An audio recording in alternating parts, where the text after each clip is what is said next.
Seja bem-vindo ao Seminário de Teologia e Vida Cristã Palavra da Vida. Você está em mais um curso de teologia cuja proposta é fazer alargar o seu conhecimento na área teológica, um curso descomplicado, contextualizado, provocativo, reflexivo e que faça sentido para a nossa vida cotidiana, porque entendemos que não só a construção conceitual da teologia, respeitando as correntes da teologia construída nesses quase 2000 anos, mas isso só não é suficiente. Nós pretendemos que a partir do entendimento bíblico, dos conceitos esclarecidos, nós possamos reproduzir isso em uma espiritualidade no nosso cotidiano e nas relações. Nós vamos iniciar então o nosso estudo panorâmico, sobre a carta de Tiago. Então, Bíblia aberta aí, a carta de Tiago, que a gente vai pegar alguns trechos aqui, Essa carta de Tiago, ela é bem diferente das cartas que a gente estudou até aqui. A semelhança que ela tem com a carta que a gente estudou na semana passada, que é aos Hebreus, é que é uma carta chamada de universal, Ou seja, ela não é uma carta dirigida a uma comunidade, Ou a uma pessoa como, por exemplo, as cartas pastorais de Paulo, Tito, Timóteo, E as outras cartas de Paulo são sempre também a uma comunidade, Uma igreja local. Essa carta de Tiago não, ela é diferente nesse sentido, e a gente vai ver aqui, lendo o capítulo 1, verso 1 de Tiago, Então, Bíblia aberta, que a gente já vai entrar no texto propriamente dito. Uma informação que eu acho interessante também, a carta de Tiago, ela se assemelha ao livro de Provérbios do Antigo Testamento, Por quê? Porque o livro de Provérbios são conselhos práticos, São conselhos de sabedoria, por assim dizer, para uma vida no cotidiano mesmo, nas coisas práticas, Assim, quando você for fazer negócio, cuidado, seja prudente, não fale demais, não se meta em briga, enfim, cuidado com os relacionamentos, Sempre, não tente acalmar o ignorante, porque ele vai ser bruto com você também. Então você tem todas essas recomendações bem do dia a dia, é a vida mesmo na vida, Provérbios. Tiago também tem essa característica, É o chão de fábrica da vida que eu chamo, São essas recomendações, esses conselhos, assim, para o dia a dia, é para o relacionamento mesmo, Como a gente se relaciona com as pessoas, com a gente, diante das adversidades e da realidade da vida.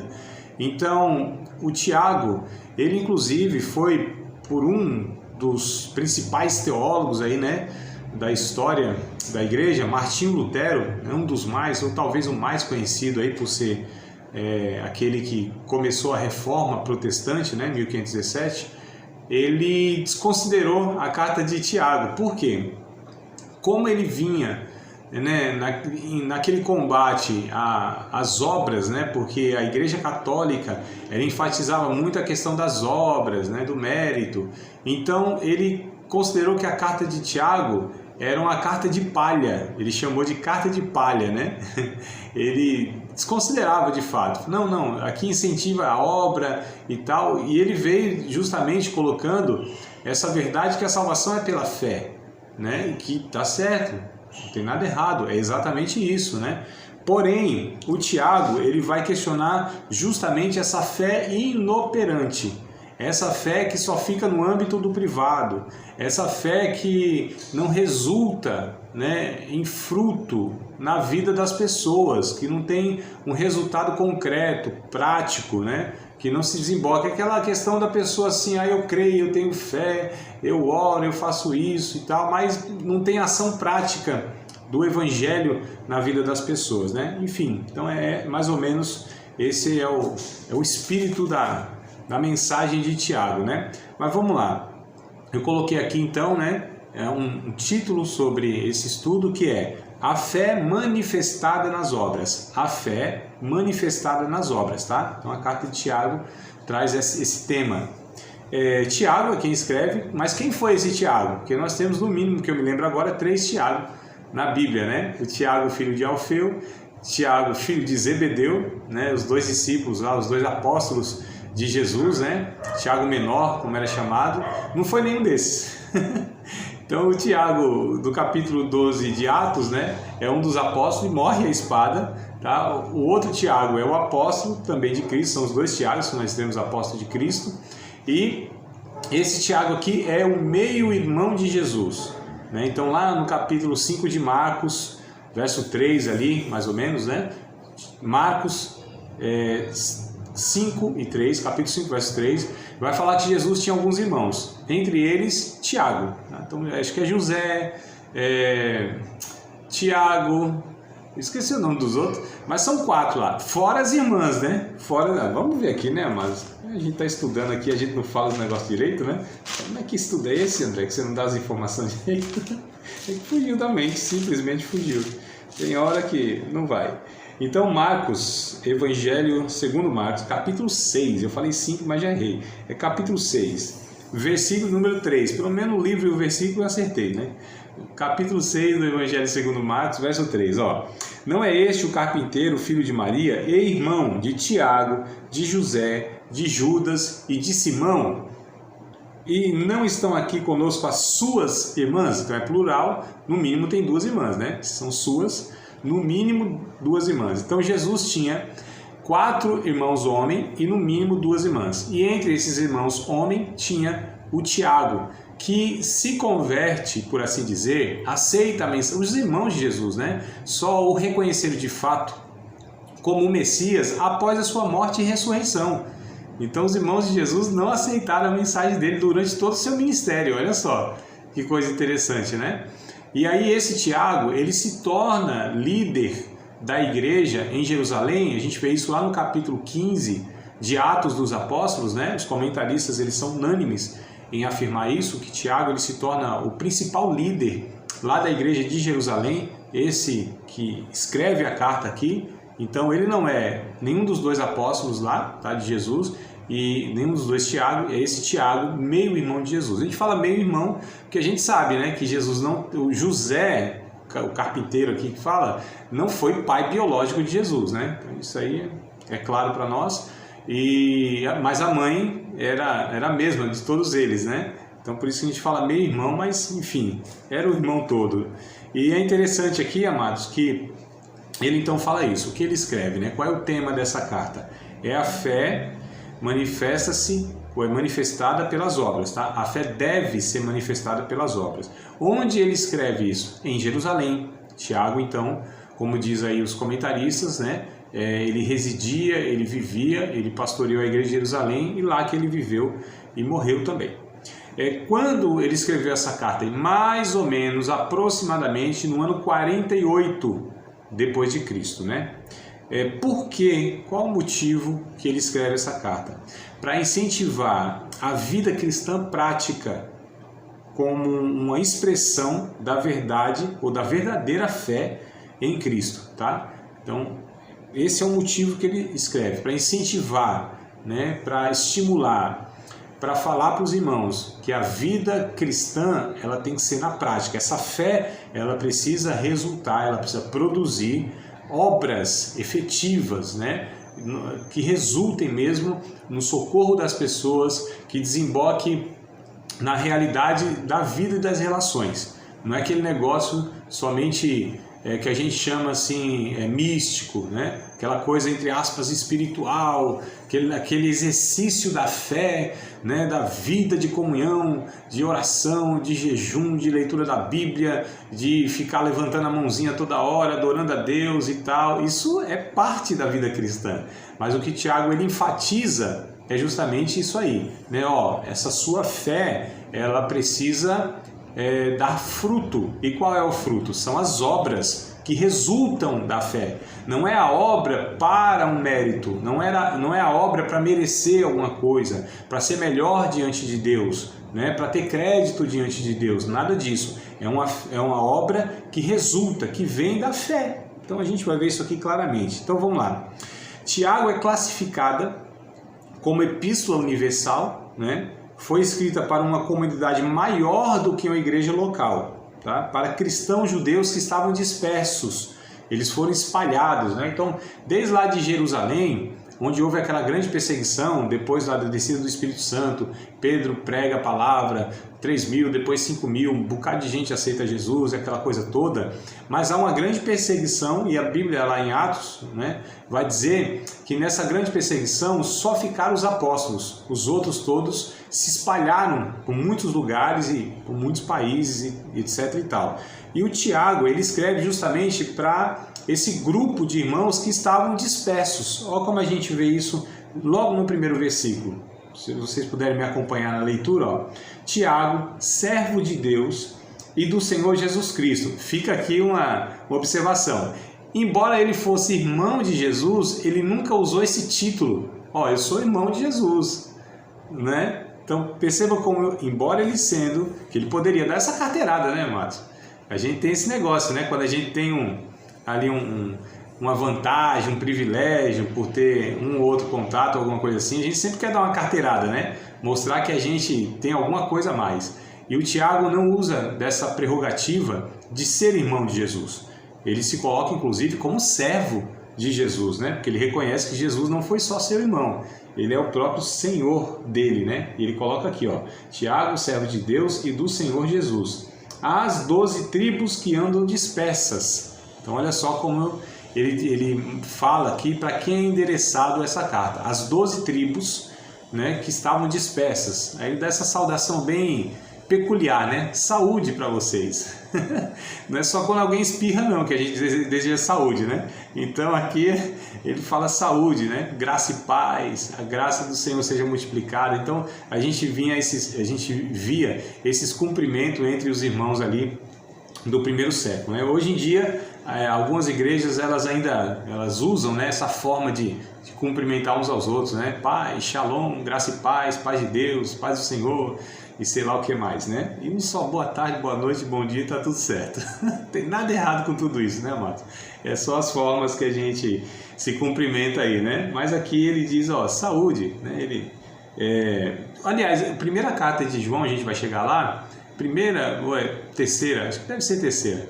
E João, ele fala isso, né, para o presbítero lá que ele endereça a carta, ele diz, olha, eu desejo que tu tenha saúde, né, no teu corpo, na tua vida, assim como a tua alma tem saúde também. Então é uma das formas de saudação deles. Enfim, vamos lá. Eu destaquei 3 pontos aqui, ó, para a gente pensar nessa carta de Tiago, tá? 3 pontos a ser destacados. O primeiro ponto vai do capítulo 1, né, do verso 13 ao 15. Então quero ler com vocês do versículo 13 ao versículo de número 15. 13 ao 15, tá? E eu coloquei aqui, qual é o ponto? Entendendo a tentação. Entendendo a tentação. Então, eu vou ler com vocês o 13, o 14 e o 15, mas é o resumo, tá, do verso 2 ao 15, né? Ou do verso 2 até aqui um pouquinho mais para frente. Só para a gente entender. Entendendo a tentação. E o que é tentação, né? Pelo menos como o Tiago aborda aqui. A gente falou tanto de Paulo que tá Paulo na minha cabeça. Então vamos lá. Ninguém sendo tentado, diga, de Deus sou tentado, porque Deus não pode ser tentado pelo mal e a ninguém tenta. Mas cada um é tentado quando é atraído e é seduzido. Não sei se na versão de vocês está engodado, que essa palavra aqui é meio estranha, né? Engodado, não sei se todo mundo sabe o que é engodado, né? O engodo é a sedução, é a isca, né? Engodo é uma isca, então a gente lembra ali do peixinho que é colocado uma isca para que ele seja atraído, né? Então só para simplificar mais aqui, a minha versão também está engodado, tá? Mas aí seria melhor a gente entender assim, ó, mas cada um é tentado quando atraído e seduzido pela sua própria concupiscência. Outra palavra também que não é das melhores, né? Concupiscência é desejo não permitido, porque há desejos que são permitidos e outros que não são permitidos. Então, esses desejos não permitidos, geralmente essa versão aqui, a Almeida Revista Corrigida, coloca como concupiscência, mas entenda isso. Desejo ilícito, não permitido, tá? Então, só para a gente compreender aqui nas palavras, né? Então, mas agora simplificando o texto todo. Mas cada um é tentado quando é atraído e seduzido pelo seu próprio desejo não permitido. Verso 15. Depois, havendo o desejo não permitido, concebido, dá luz ao pecado. O pecado, sendo consumado, gera a morte. É interessante que o Tiago, ele traz para nós aqui, de uma forma muito clara, como é o processo do pecado, né? Há uma cobiça, há uma sedução naquilo, a gente cobiça, a gente deixa aquilo, ele compara com uma geração, né?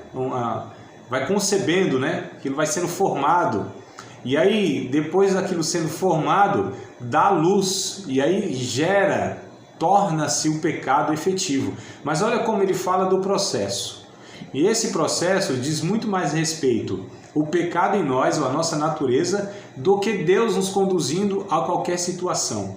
Então ele exclui Deus de ser o causador de pecados na nossa vida. Porque alguns pensam até hoje, né? Por que Deus fez isso? Por que Deus permitiu isso? Né? Como que se Deus fosse o culpado daquela situação, daquela desgraça, né? Por que Deus não evitou? Então a gente sempre quer atribuir a Deus as coisas ruins. Não só aqueles que não servem a Deus, mas alguns cristãos que não entendem essa dinâmica, né? Achando que Deus ele tem que evitar tudo de ruim na nossa vida e desconsidera a sua responsabilidade como pessoa, né? Que Deus pode fazer tudo, Ele pode fazer tudo, mas Deus não faz tudo o que Ele pode. Há uns desígnios soberanos de Deus que a gente não consegue compreender, e Deus não conduz a humanidade na manipulação, né? Existe essa liberdade que Deus nos dá, inclusive para caminhar com Ele, e para nós escolhermos, e as nossas escolhas dizem respeito à nossa decisão. Então é bem interessante, porque tem pessoas que elas querem atribuir a Deus aquilo que é responsabilidade dela, e muitas vezes elas não reconhecem que as suas atitudes geram, né, as consequências que prejudicam a sua vida. E depois ainda, é engraçado isso, né? As coisas boas geralmente a gente não atribui a Deus com a mesma intensidade que as coisas ruins a gente quer atribuir a Deus, né, amados? Então Tiago está ensinando a gente, calma, não é assim não. E é interessante, como eu disse, eu li aqui o verso 13, 14 e 15, mas o Tiago está falando desde o verso 2 sobre a tentação, a provação, a adversidade, né, que a gente vive na vida, e é a vida de todo mundo, cristão ou não. E ele diz, olha, inclusive vocês devem se alegrar, viu? Quando vocês entrarem nessas tentações, porque a fé de vocês serão provadas nisso. Então é uma oportunidade nas adversidades, nas tentações que vêm sobre nossa vida, que ali a gente tem uma oportunidade de amadurecer a nossa fé, de exercer a nossa fé. Porque a nossa fé é como um músculo, precisa ser exercitado para que cresça, para que se enrijeça, para que se torne sólida a nossa fé, né? Quando a gente não se depara com adversidades, como que a gente sabe se a gente de fato tem uma fé sólida? Se não acontecem as coisas adversas na nossa vida, como a gente sabe, né, que fé eu tenho, que qualidade de fé eu tenho? Então é justamente, amados, nas dificuldades da vida que nós nos mostramos, né? Ou nós mostramos a nossa fé em Deus, o quanto nós dependemos dele, quanto nós cremos nele, quanto nós o amamos. São essas provas de fé que as adversidades elas nos dão a oportunidade de estar mostrando. E é interessante assim, a tentação ou a provação, né? É porque às vezes a palavra tentação ela não é bem compreendida, né? A provação acho que é uma palavra mais clara para nós. Porque fala assim, mas calma aí, a Bíblia não diz que Deus tentou a Abraão, né? Tá lá em Gênesis, já não me lembro exatamente, deixa eu ver se eu acho rapidinho aqui. A gente tem esse texto lá, porque alguns falam assim, mas André, mas calma aí, aqui diz que Deus não tenta ninguém, mas lá em Gênesis diz que Deus tentou a Abraão. Então vamos compreender, né? Então essas expressões, deixa eu ver se eu acho aqui, né? Tentou Deus a Abraão, é isso, é Abraão mesmo, né? Tentou Deus a Abraão, é isso mesmo, capítulo 22 de Gênesis, verso 1. 22 de Gênesis, verso 1. E aconteceu depois dessas coisas que tentou Deus a Abraão e disse, Abraão, ele disse, eis-me aqui. Aí ele fala, né, da prova do filho e tal, mas esse tentar aqui e esse provar não é o que Tiago está abordando. O que Tiago está abordando é justamente que Deus não nos conduz, Deus não nos coloca em uma situação para pecarmos, tá certo? Esse é o ponto.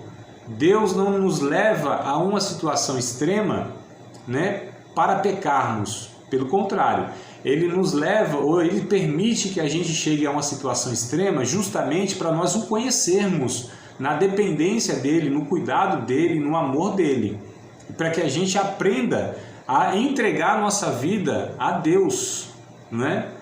A palavra, talvez lá, que ela não seja entendida. Por exemplo, quando a gente lá também no Antigo Testamento, a respeito de Deus, lá em Gênesis também, diz assim, Deus se arrependeu de ter criado o homem. Fala, mas Deus se arrepende? Então talvez as palavras, né, elas, como a gente entende ela ao nosso respeito, elas não são aplicadas a Deus como é a nós. Por que nós nos arrependemos? Porque erramos, pecamos, fomos precipitados e agora a gente precisa se arrepender, reconhecer que pecamos. A mesma palavra arrependimento em relação a Deus é a sua disposição de revogar o seu juízo mediante o arrependimento, o reconhecimento do homem. Por exemplo, em Jeremias capítulo 18, Deus diz assim, se tal nação contra eu falar, ou eu falar contra, para trazer o juízo nela, e ela se arrepender dos seus pecados, eu também me arrependerei de fazer ou de exercer o juízo, porque eu não tenho prazer na morte do ímpio, e sim que ele se converta, se arrependa e eu o cure. Vocês entenderam então como que é essa palavra aplicada a Deus de arrependimento? Tranquilo? Então Deus tentou, é a mesma situação. Deus colocou a prova, não para que Deus conhecesse. Deus não conhecia, então Deus precisa provar. Não é nesse sentido. A prova de Deus, ela tem pelo menos 3 finalidades. Primeiro, nos levar a esse amadurecimento, como eu falei, né? Que a nossa fé ela vai sendo exercida e à medida que a gente exerce a nossa fé, a gente cresce em fé, em relação diante de Deus. Esse é o primeiro ponto. O segundo, para mostrar para nós mesmos quem nós somos, né? Porque nós não nos conhecemos e Deus quer que a gente tenha um autoconhecimento. Para mostrar para o diabo e para as outras pessoas quem também nós somos. Ou seja, se nós amamos a Deus. Lembra quando Jó, ou melhor, o diabo, falando a respeito de Jó, diz para Deus, ele te serve aí porque o Senhor dá tudo de bom para ele. Tira as coisas para o Senhor ver.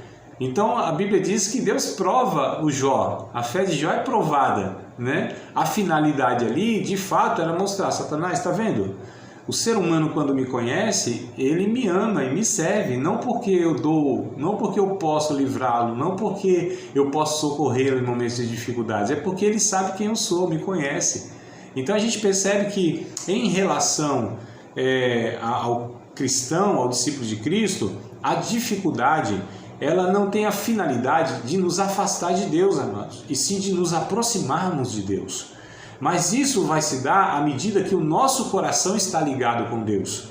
Porque as pessoas que sofrem e elas abandonam a Cristo, né, talvez ali esteja uma evidência, talvez, não estou generalizando, mas que talvez essa pessoa ela não compreendeu, ela não tinha a comunhão, a fé correta diante de Deus, né? Então ela achou que por ela estar passando aquilo lá e Deus não resolver, não vale a pena servir a Deus. Então olha só a compreensão, eu só sirvo a Deus se as coisas derem certo e as coisas erradas vão enfraquecendo a minha fé. Não, as coisas difíceis da vida, da adversidade, elas devem fortalecer a nossa dependência de Deus, devem nos tornar mais humildes e buscarmos em Deus essa força, né, a graça, o ânimo para que a gente vença as dificuldades. Então na leitura simples aqui do texto, do verso 2, tá? Diante. Meus irmãos, tem de grande gozo, tem de grande alegria. Olha como ele começa aqui. Quando vocês caírem em várias tentações, sabendo que a prova da vossa fé produz perseverança ou paciência, né? Tenha, porém, a paciência a sua obra perfeita, madura, para que sejais maduros e completos, sem falta em coisa alguma. Então olha como ele vai falando essa questão. A palavra perfeito aqui entenda como maduro, tá? Então olha só como a gente vai amadurecendo, né? À medida que a gente vai se deparando com as dificuldades e vencendo elas em nome de Jesus. Verso 5. E se algum de vós tem falta de sabedoria, peça a Deus que a todos dá liberalmente e não lance em rosto, e vai ser dada. Peça, porém, com fé, não duvidando, porque o que duvida é semelhante à onda do mar, que é levado pelo vento e lançada de um para outra parte. Então, olha como ele incentiva a firmeza diante de Deus. Essa fé inabalável, essa fé de convicção, essa fé que Deus, ele de fato se relaciona conosco, né? Verso 7. Não pense tal homem que receberá do Senhor coisa alguma, ou seja, esse que é inconstante, né? Verso 8. O homem de coração duplo é inconstante em todos os seus caminhos, mas glorie-se o irmão abatido na sua exaltação, e o rico em seu abatimento, porque ele passará como a flor da erva, porque sai o sol com ardor e a erva seca e a sua flor cai, e a formosa aparência do seu aspecto perece. Assim murchará também um rico em seus caminhos. Bem-aventurados, felizes, o varão que sofre a tentação, porque quando for provado receberá a coroa da vida, o qual o Senhor tem prometido aos que o amam. Aí entra naqueles versículos que nós lemos, né? Então quando vocês forem tentados, entenda que não é Deus levando vocês a essa tentação para pecar, porque quando vocês se deparam com a tentação e aí pecam, é resultado da natureza, do desejo, da cobiça de vocês, né? Então, por isso que ele vai falando do verso 13, 14, 15 que nós lemos. Agora, olha o 16 em diante. Não erreis, meus amados irmãos. Toda boa dádiva, todo dom perfeito, vem do alto, descendo do Pai das luzes, em quem não há mudança nem sombra de variação. Segundo a sua vontade, ele nos gerou pela palavra da verdade, para que fôssemos como primícias das suas criaturas. Então ele arremata aqui dizendo, de Deus só vem coisa boa. De Deus só vem presente, só vem dádiva.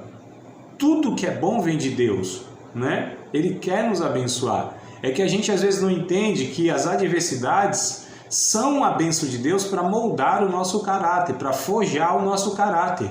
É isso que a gente não entende do Evangelho, amados. Essa teologia do sofrimento, essa teologia que infelizmente nós muitas vezes vamos deixando, né, para absorver esse Deus que nos livra de tudo. Deus não nos livra de tudo. Ele prometeu estar conosco em todas as situações adversas. É diferente isso, né? Então uma coisa é você livrar as pessoas das suas dificuldades, outra coisa é você estar com elas lá para passar com elas. E é isso que Jesus nos prometeu, de eu estarei convosco todos os dias até a consumação dos séculos.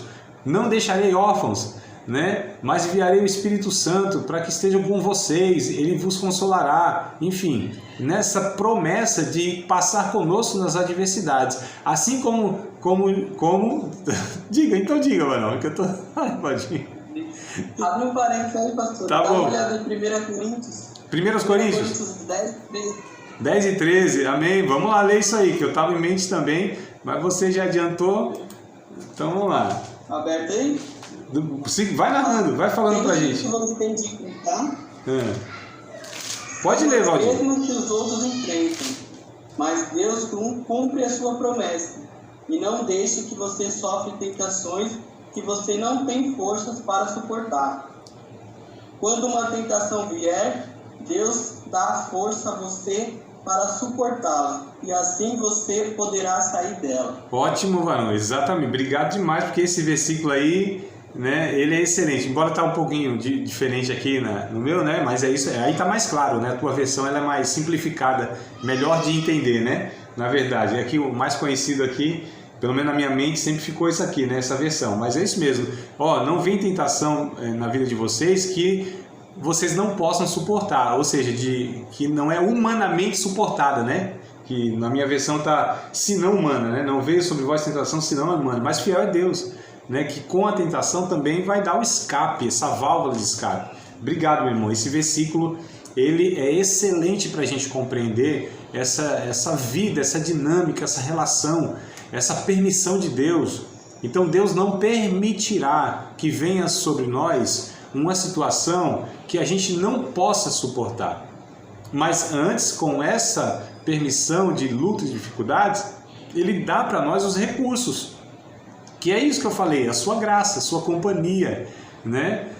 A sua bênção de nos dar justamente a estrutura para que a gente recorra a Ele. Então o Tiago vai falar da oração, vai falar por que a gente pede e não recebe, enfim, essas situações. Mas é exatamente isso. Então a gente vê aqui, ó, que a gente não pode culpar a Deus, né, por nossas reações. As situações nas quais nos sentimos tentados, e ó, Valdir, aqui como diz o pentecostal, é o mesmo espírito, viu, varão? Porque tá aqui, ó, não sei se dá para ver aí, ó, 1 Coríntios 10 e 13, tá vendo? Ó? Então nós estudamos a mesma Bíblia, né? Aqui, ó, tá vendo? Justamente é esse versículo que eu ia estar sugerindo para vocês aqui, né? Então, quando a gente se sente tentado, Deus ele permite a tentação, mas ele não permite uma tentação que vá para além, né, da nossa capacidade ou da nossa estrutura, né, que a gente ali no momento tem. Tiago diz que nunca Deus tenta ninguém. A atração que sentimos em relação ao pecado vem do nosso íntimo, né, e não da situação. Bom, a situação, por exemplo, a gente fala que a situação faz o ladrão, não tem esse ditado? A situação faz o ladrão? Não, amado, a situação não faz o ladrão. A situação revela o ladrão. Então, quando a gente peca, não é porque o pecado nos levou ou nos fez um pecador. Não, nós sempre fomos pecadores. Houve a ocasião do pecado e nós pecamos porque somos pecadores. Então a situação não revela o ladrão. Já era ladrão, não tinha situação para que ele se mostrasse ladrão, objetivamente falando, né? Então, na verdade, Deus só dá boas dádivas. Romanos 8 e 28, né? Além do 1 e 17 Tiago, Romanos 8 e 28 vai falar algo também bem parecido nesse sentido aí, ó. Romanos 8 e 28. E sabemos que todas as coisas contribuem juntamente para o bem daqueles que amam a Deus, daqueles que são chamados por seu decreto. Então, ó, Deus age em todas as coisas. Todas as coisas contribuem, cooperam, né? Dependendo da versão vai estar cooperam. Então, operam com, contribui. Esse é o sentido, tá?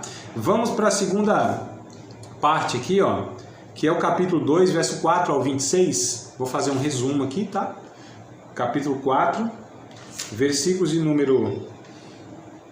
Capítulo 2, versículos de número 14 ao 26, tá?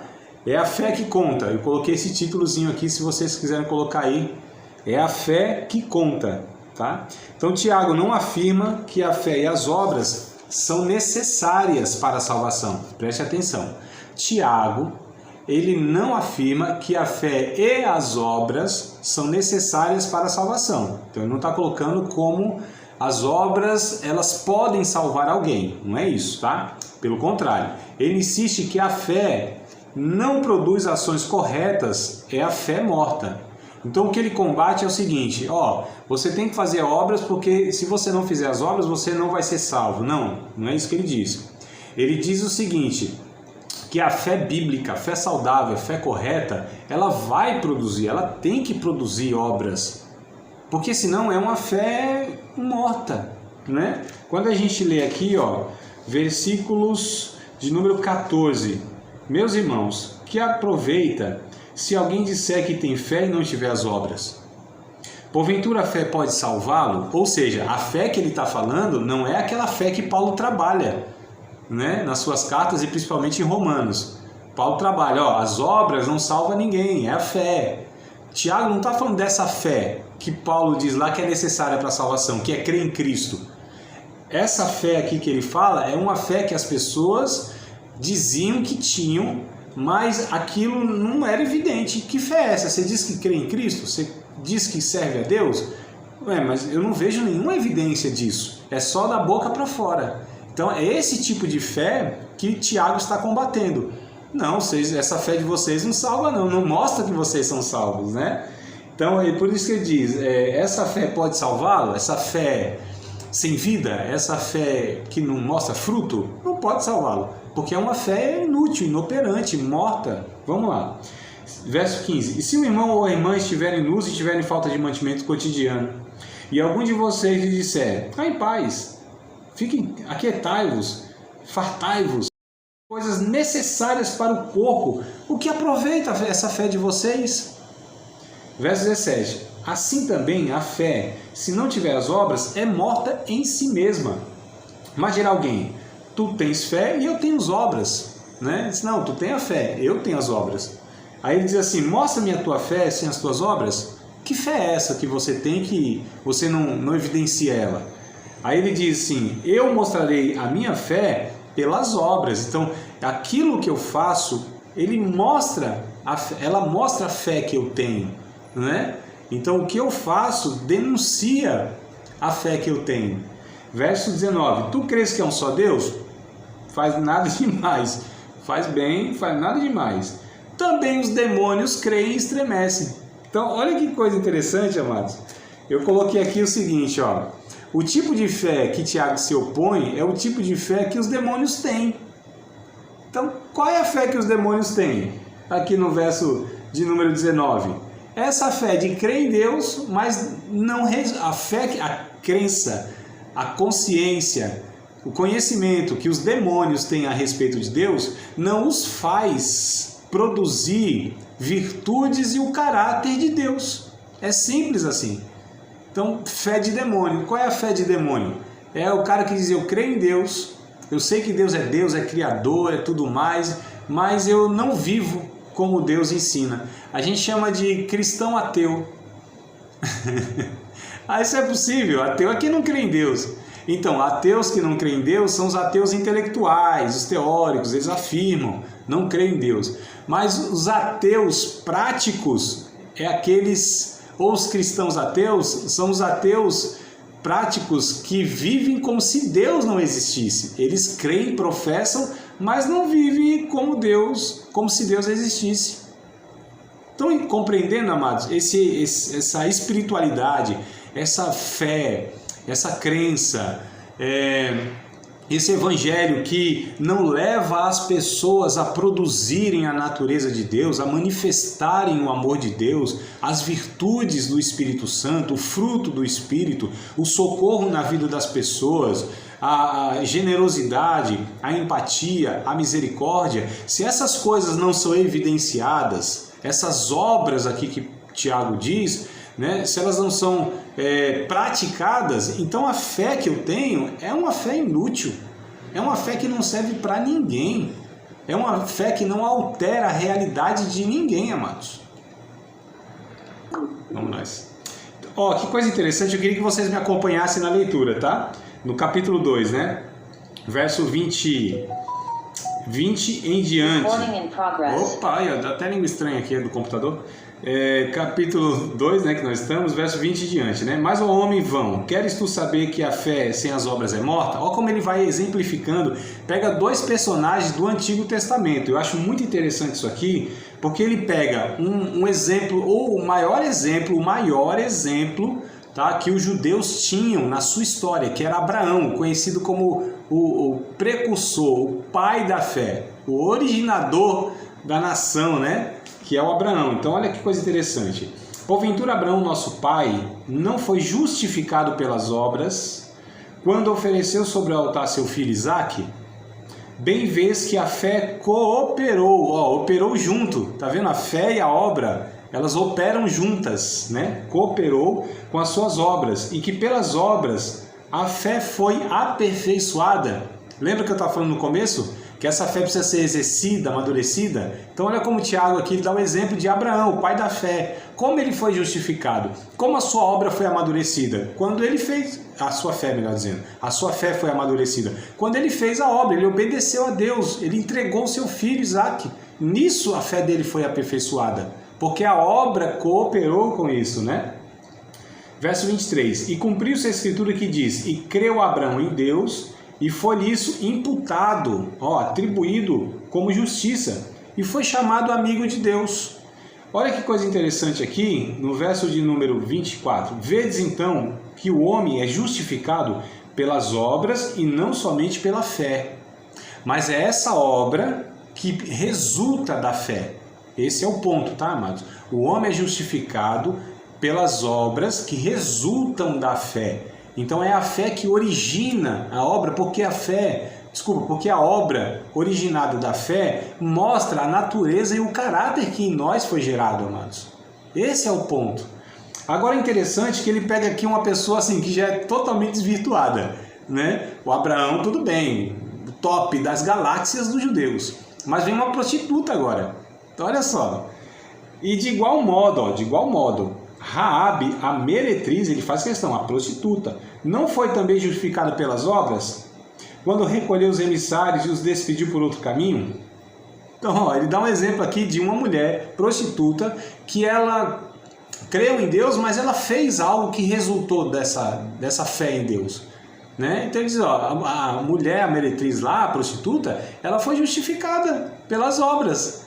Né? Mas essa obra que resultou da fé, porque ela creu nos emissários, nos pregadores lá, por assim dizer, né? Ela acreditou nisso e ela viveu aquilo, ela colocou em prática, ela socorreu eles, né? Por causa da crença que ela teve no Deus que eles falaram. Verso 26, porque assim como o corpo sem o espírito está morto, assim também as obras.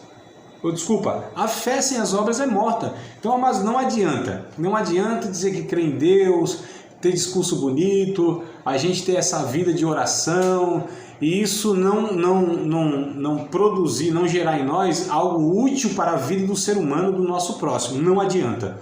Essas igrejas que campanha atrás de campanha, e vigília, e enche o povo lá, e põe os crentes para dentro desse templo, e vão cantar até umas horas, e tudo mais. Mas se isso não resultar, amados, no socorro para as pessoas que vivem em nosso redor, então a gente está sendo tão egoísta e a gente está proferindo uma fé que é inútil.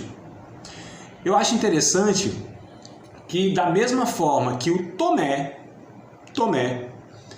ele estava pedindo um sinal para acreditar que Jesus tinha ressuscitado, da mesma maneira, este mundo incrédulo está pedindo para nós, os discípulos de Cristo, um sinal que esse Jesus de fato está vivo e ressuscitou.